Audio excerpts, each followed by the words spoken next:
our training, even if you're an out-and-out skeptic, prayer can help you much more than you believe, for it is a practical thing. What do I mean, practical? I mean that prayer fulfills these three very basic psychological needs which all people share, whether they believe in God or not. 1. Prayer helps us put into words exactly what is troubling us.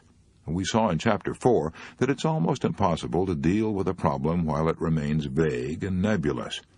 Praying, in a way, is very much like writing our problems down on paper. If we ask help for a problem, even from God, we must put it into words. 2. Prayer gives us a sense of sharing our burdens, of not being alone. Few of us are so strong that we can bear our heaviest burdens, our most agonizing troubles, all by ourselves. Sometimes our worries are of so intimate a nature that we cannot discuss them, even with our closest relatives or friends. Then prayer is the answer. Any psychiatrist will tell us that when we're pent up and tense and in agony of spirit, it is therapeutically good to tell someone our troubles. When we can't tell anyone else, we can always tell God. 3. Prayer puts into force an active principle of doing. It's a first step toward action. I doubt if anyone can pray for some fulfillment day after day without benefiting from it. In other words, without taking some steps to bring it to pass. The world-famous scientist, Dr. Alexis Carrel, said, "Prayer is the most powerful form of energy one can generate, so why not make use of it? Call it God or Allah or Spirit, why quarrel with the definitions as long as the mysterious powers of nature take us in hand? Why not close this book right now, shut the door, kneel down, and unburden your heart? If you've lost your faith, beseech Almighty God to renew it, and repeat this beautiful prayer written by St. Francis of Assisi 700 years ago. Lord, make me an instrument of thy peace. Where there is hatred, let me sow love. Where there is injury, pardon. Where there is doubt, faith. Where there is despair, hope. Where there is darkness, light. Where there is sadness, joy. O divine Master, grant that I may not so much seek to be consoled as to console, to be understood as to understand, to be loved as to love, for it is in giving that we receive, it is in pardoning that we are pardoned, and it is in dying that we are born to eternal life." Part 6. How to Keep from Worrying About Criticism. Chapter 20. Remember that no one ever kicks a dead dog. An event occurred in 1929 that created a national sensation in educational circles. Learned men from all over America rushed to Chicago to witness the affair. A few years earlier, a young man by the name of Robert Hutchins had worked his way through Yale, acting as a waiter, a lumberjack, a tutor, and a clothesline salesman. Now, only 8 years later, he was being inaugurated as president of the fourth richest university in America, the University of Chicago. His age, 30. Incredible. The older educators shook their heads. Criticism came roaring down upon this boy wonder like a rock slide. He was this and he was that, too young, inexperienced, his educational ideas were cockeyed. Even the newspapers joined in the attack.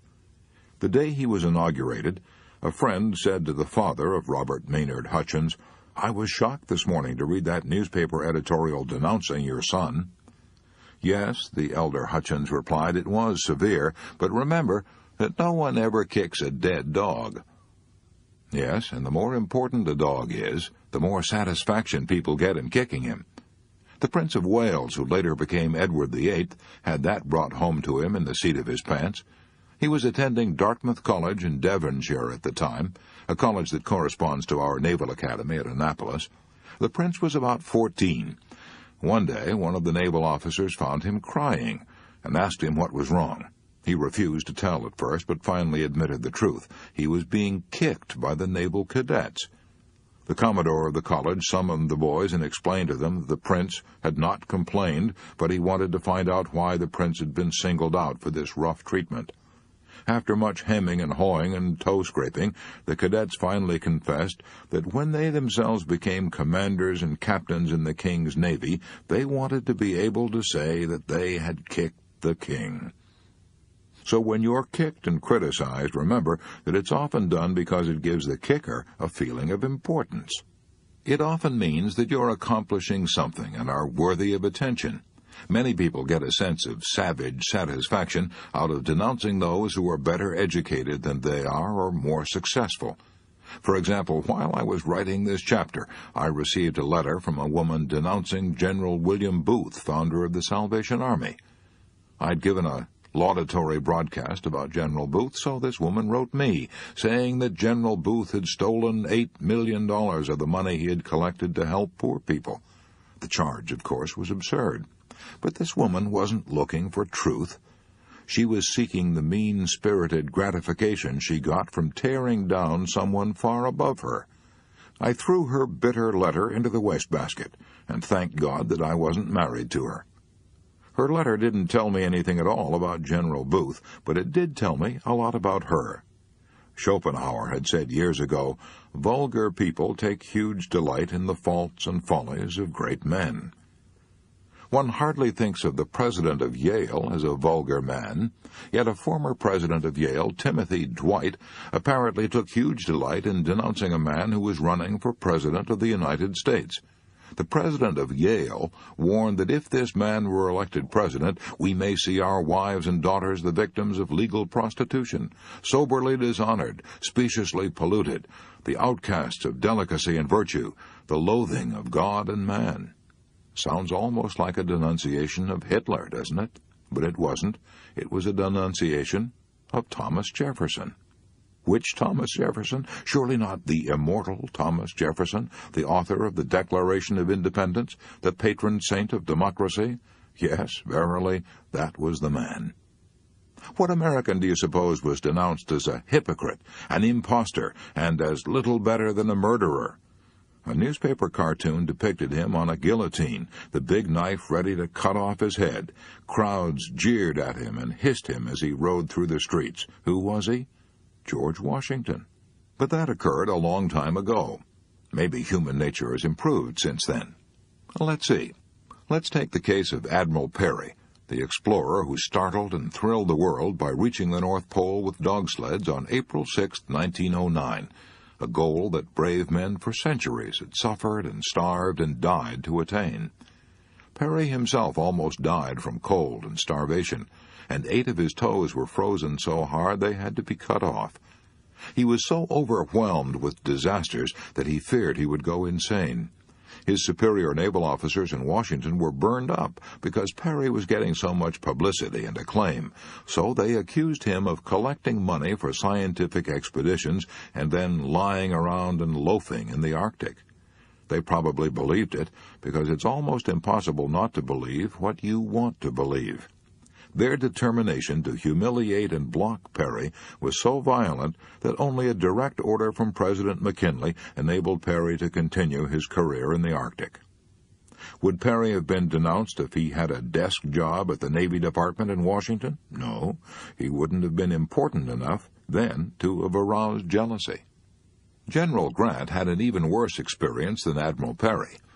In 1862, General Grant won the first great decisive victory that the North had enjoyed, a victory that was achieved in one afternoon, a victory that made Grant a national idol overnight, a victory that had tremendous repercussions even in far-off Europe, a victory that set church bells ringing and bonfires blazing from Maine to the banks of the Mississippi. Yet within 6 weeks after achieving that great victory, Grant, hero of the North, was arrested, and his army was taken from him. He wept in despair. Why was General U.S. Grant arrested at the flood tide of his victory? Largely because he had aroused the jealousy and envy of his arrogant superiors. If we are tempted to be worried about unjust criticism, here is Rule 1. Remember that unjust criticism is often a disguised compliment. Remember that no one ever kicks a dead dog. Chapter 21. Do this, and criticism can't hurt you. I once interviewed Major General Smedley Butler, old Gimlet Eye, old Hell Devil Butler, remember him? One of the most colorful, swashbuckling generals who ever commanded the United States Marines. He told me that when he was young, he was desperately eager to be popular, wanted to make a good impression on everyone. In those days, the slightest criticism smarted and stung, but he confessed that 30 years in the Marines had toughened his hide. "I have been berated and insulted," he said, "and denounced as a yellow dog, a snake, and a skunk. I have been cursed by the experts. I have been called every possible combination of unprintable cuss words in the English language. Bother me? When I hear somebody cussing me now, I never turn my head to see who's talking." Maybe old Gimlet Eye Butler was too indifferent to criticism, but one thing is sure. Most of us take the little jibes and javelins that are hurled at us far too seriously. I remember the time years ago when a reporter from the New York Sun attended a demonstration meeting of my adult education classes and lampooned me and my work. Was I burned up? I took it as a personal insult. I telephoned Gil Hodges, the chairman of the executive committee of the Sun, and practically demanded that he print an article stating the facts instead of ridicule. I was determined to make the punishment fit the crime. I'm ashamed now of the way I acted. I realize now that half the people who bought the paper never saw that article. Half of those who read it regarded it as a source of innocent merriment. Half of those who gloated over it forgot all about it in a few weeks. I realize now that people are not thinking about you and me or caring what is said about us. They're thinking about themselves, before breakfast, after breakfast, and right on until 10 minutes past midnight. They would be 1,000 times more concerned about a slight headache of their own than they would about the news of your death or mine. Even if you and I are lied about, ridiculed, double-crossed, knifed in the back, and sold down the river by 1 out of every 6 of our most intimate friends, let's not indulge in an orgy of self-pity. Instead, let's remind ourselves that that's precisely what happened to Jesus. One of his 12 most intimate friends turned traitor for a bribe that would amount in our modern money to about $19. Another of his 12 most intimate friends openly deserted Jesus the moment he got into trouble, and declared 3 times that he didn't even know Jesus, and he swore as he said it, 1 out of 6. That's what happened to Jesus. Why should you and I expect a better score? I discovered years ago that although I couldn't keep people from criticizing me unjustly, I could do something infinitely more important. I could determine whether I would let the unjust condemnation disturb me. Let's be clear about this. I'm not advocating ignoring all criticism, far from it. I'm talking about ignoring only unjust criticism. I once asked Eleanor Roosevelt how she handled unjust criticism, and Allah knows she had a lot of it. She probably had more ardent friends and more violent enemies than any other woman who ever lived in the White House. She told me that as a young girl she was almost morbidly shy, afraid of what people might say. She was so afraid of criticism that one day she asked her aunt, Theodore Roosevelt's sister, for advice. She said, "Auntie Bye, I want to do so-and-so, but I'm afraid of being criticized." Teddy Roosevelt's sister looked her in the eye and said, "Never be bothered by what people say, as long as you know in your heart you are right." Eleanor Roosevelt told me that bit of advice proved to be her rock of Gibraltar years later when she was in the White House. She told me that the only way we can avoid all criticism is to be like a Dresden china figure and stay on a shelf. Do what you feel in your heart to be right,